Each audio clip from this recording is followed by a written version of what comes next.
Two credit cards can sit in your wallet looking completely identical. Same plastic, same logo, same 16 digits, but one of them asked you for cash before it would work, and the other one didn't. That single difference decides your interest rate, your credit limit, and whether the bank can take your money without ever taking you to court. Here's what's at stake before we even define the words. Choose the wrong one and you either pay hundreds in interest and fees you never needed to pay, or you get declined again and again while your credit score sits frozen for another year. So here's the answer, straight up, no build-up. A secured credit card requires a refundable cash deposit that you hand over before the account opens. An unsecured credit card requires no deposit at all. That's it. That is the entire difference in one line. Everything else you'll ever hear about these two cards, the rates, the limits, the rewards, the approval odds, all of it flows out of that one fact. That's the short version.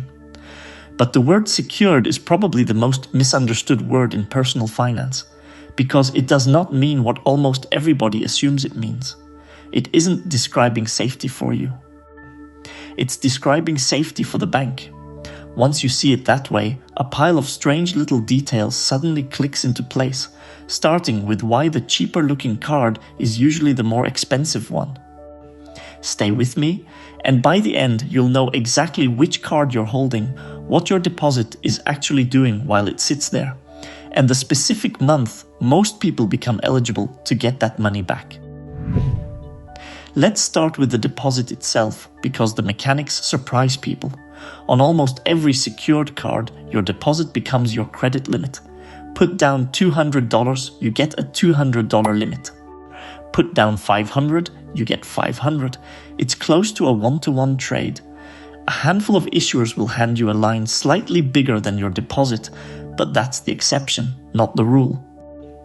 The Consumer Financial Protection Bureau found most secured card deposits land between $50 and $300, and $200 is the most common minimum you'll run into. Now here's the part that trips up almost everyone, and it's worth getting right.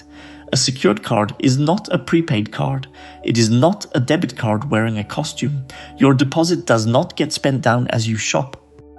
It sits untouched in a separate holding account the whole time you have the card. You still get a monthly statement, you still owe a real balance, and you still have to pay that balance out of your own pocket. If you deposit $200 and then spend $50, you owe $50. The deposit doesn't cover it. That catches people out constantly. So when do you actually get the money back? Two moments, and both of them are in your control. The first is closing the account with the balance paid in full and in good standing. The refund follows, and with some issuers that lands within about 2 billing cycles plus 10 days. The second is graduating, which is where the bank upgrades you to one of their unsecured cards and returns your deposit, sometimes as a straight statement credit. What matters here is the condition attached to both routes. Balance paid, account in good standing. Miss that and the picture changes fast. Which brings us to why the deposit exists in the first place. Think about ordinary credit card debt for a second. Nothing backs it. If you charge a laptop and stop paying, the bank cannot come and repossess your laptop. There's no house, no car, no asset it can grab. That's the literal meaning of unsecured. The lender is handing over real money on nothing but a promise, and that promise is worth exactly as much as your credit history says it is. That's why unsecured approval leans so hard on good credit and provable income. It has nothing else to lean on. And when that promise breaks, the process is genuinely slow and ugly. After roughly 120 to 180 days of missed payments, the issuer charges the balance off as a loss on its own books. You still owe the money, it just moves into collections, and from there it can become a lawsuit and even wage garnishment. Now compare that to a secured card.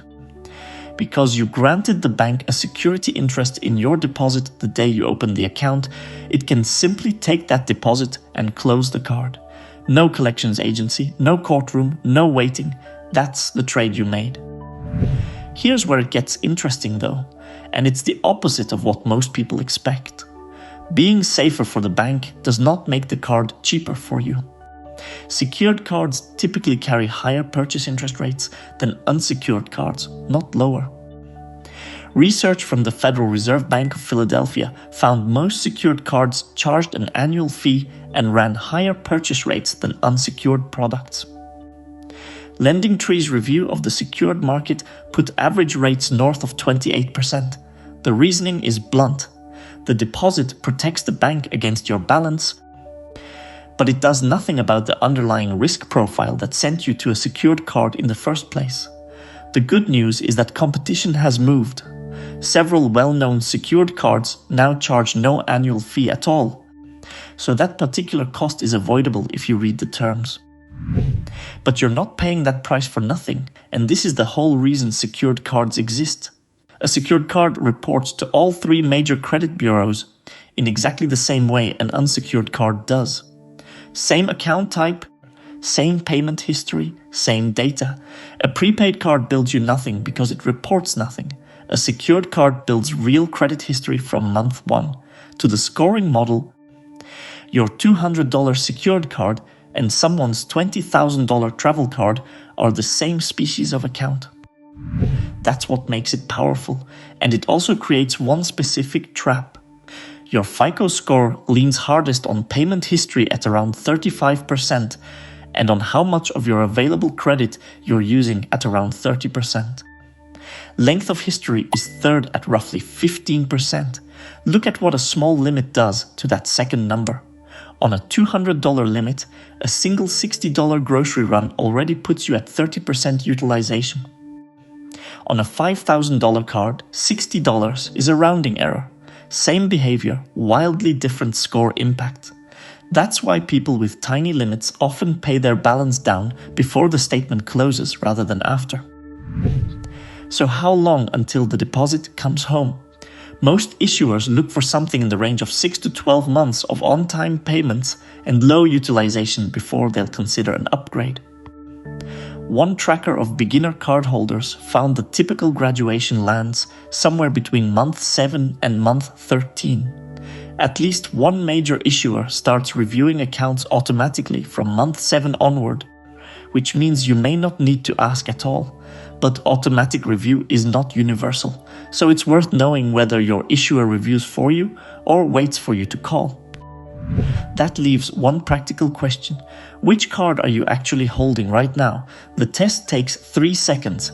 Did you pay a refundable deposit to open it? Then it's secured. Did the bank simply approve you and mail it out? Unsecured. And if you're deciding between them, the honest framing is that they're built for different starting points, not competing for the same one. Unsecured cards are where the higher limits, the rewards, and the lower rates live, and they're gated behind credit history you may not have yet. A secured card is the door into that history, and it's a door you're renting with your own cash until you no longer need it. So here's the whole thing in one breath. Secured means you put down a deposit, and that deposit is collateral for the bank, not protection for you. Unsecured means no deposit, but the bank wants a credit history instead. Secured usually costs more in rate and sometimes in fees and gives you a smaller limit. Both build credit identically, and the deposit is refundable the moment you graduate or close in good standing. Now I'm curious about one thing. Did you start out on a secured card? And if you did, how many months did it take before your bank finally handed the deposit back? Drop the number in the comments, because that timeline varies more than any article admits.